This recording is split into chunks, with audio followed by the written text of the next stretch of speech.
All right, good afternoon. We're on the home stretch now, I promise. My name is Nicholas, and I'm joined by my colleagues today, Giannareas and Adrian. Unfortunately, our fourth team member, Vanessa, can't be here due to a death in the family. We are very excited to be here to present our project, Smart Alarms. Our project is based on the premise that hospitals are incredibly noisy. When we went into the University of Pennsylvania Presbyterian Hospital at the beginning of the year and sat down in their intensive care unit, we were amazed by the number of alarms going off every single second. In fact, Penn counted and found that over the course of just one day, in one ICU, 2,100 alarms go off. That's an average of 3 alarms per patient per hour. Yet even more staggering about this statistic is the fact that only 10% of these alarms are clinically relevant. That means 9 times out of 10, the nurse is responding to an alarm, getting up out of her chair, going into the patient room, and then realizing that her presence in the room is not even warranted. When we talked to these nurses about the alarms, we heard the same things over and over again. These alarms go off all the time. They're nonstop. After 10 years in the hospital, my most important job is to know where the silence button is.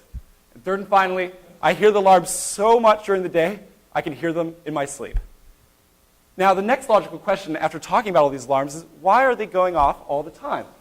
And the way to explain this is to set up a hypothetical smart alarm intensive care unit where we've checked in a sample patient, Mr. Giannareas.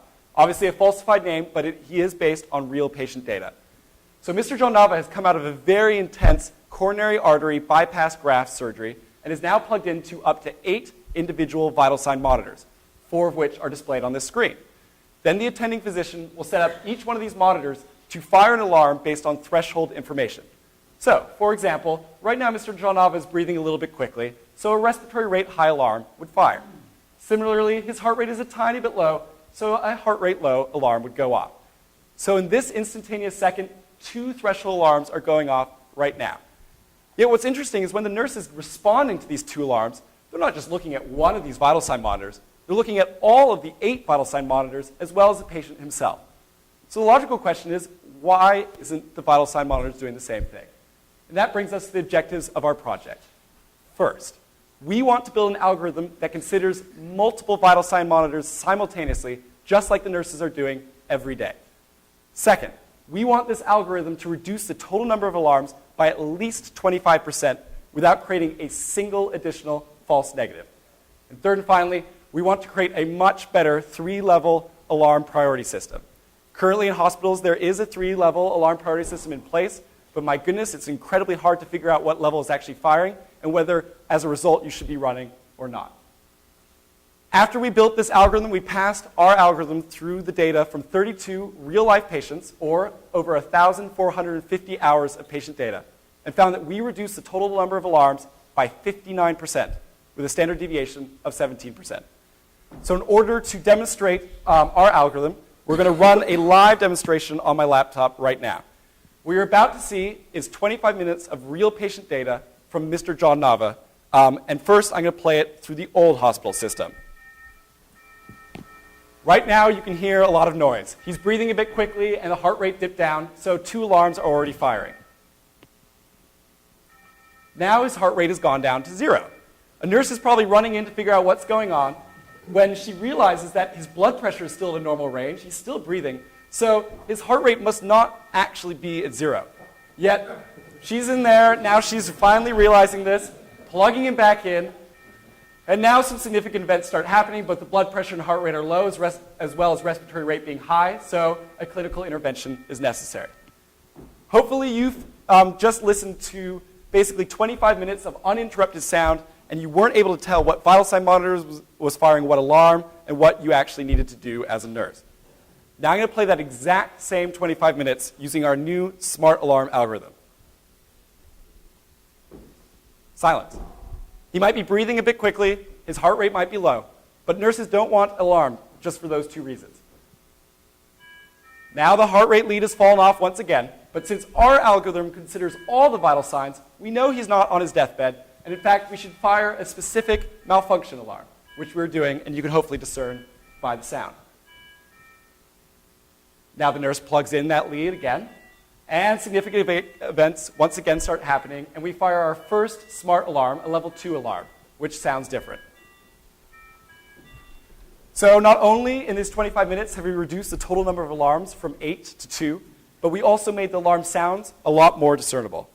Now I'm going to hand it over to my colleague, Anna, who's going to talk about the approach that we employed to solve this problem. Thank you, Nick. So there are a number of medical devices in any ICU room. 3 are particularly important as they provide the 4 vital signs, which along with the patient's electronic medical record conform the inputs into our system. Our algorithm utilizes a special type of reasoning called fuzzy logic, which along with Bayesian analysis produces 3 different kinds of outputs. The alarms you hear, the alarms you see on the monitor, and finally the clinical decision support, which is a tool that lists the complications that a patient might be at risk for at any point in time based on his vital signs. So at this point, you're wondering, we are not medical experts. How did we come up with this? And the answer is that we had to conduct extensive interviews with nurses from the Penn Health system. They are very experienced, and they provided valuable input as to the quantitative design in our system. They indicated the normal and abnormal ranges for the vital signs, along with the ambiguous areas where they might not say this is exactly low or exactly high, but somewhere in between. The nurses also mapped out those scenarios that require clinical intervention, that is, when an alarm should be set off. And finally, if there is an alarm, how urgent really is the condition? What level should the alarm be? And just to put this into an example, here we see a map of respiratory rate.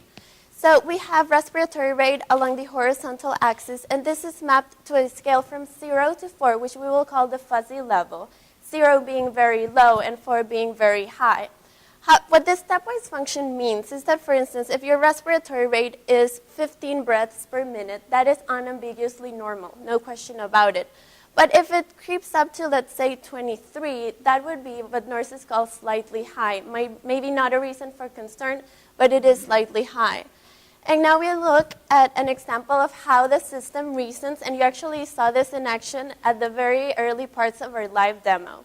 So if the respiratory rate is slightly high, but all the other vital signs are normal, then the alarm level should be 0. That is, no alarm is required, because nurses have said over and over again that with this particular set of vital signs, no intervention is required. However, the current alarm system does set alarms off, and it just wastes the nurse's precious time. The way we validated the system was from data from 2 different sources. First, we used data from a website called PhysioNet, which is a data bank maintained by MIT and Massachusetts General Hospital intended exactly for this purpose, for researchers to validate their models with actual patient data. That is where we got the 32 patients and the results that Nick just reported to you a few moments ago. Secondly, we went to the Penn Health system, and we submitted an application for the Internal Review Board, which is an ethics committee. Through this, it was approved earlier this year, and we were able to obtain data. Even though the sample size was a bit smaller, it was very valuable because we were able to annotate the nurses' reactions in real time, and we were able to confirm that our system didn't actually create false negatives or missed alarms.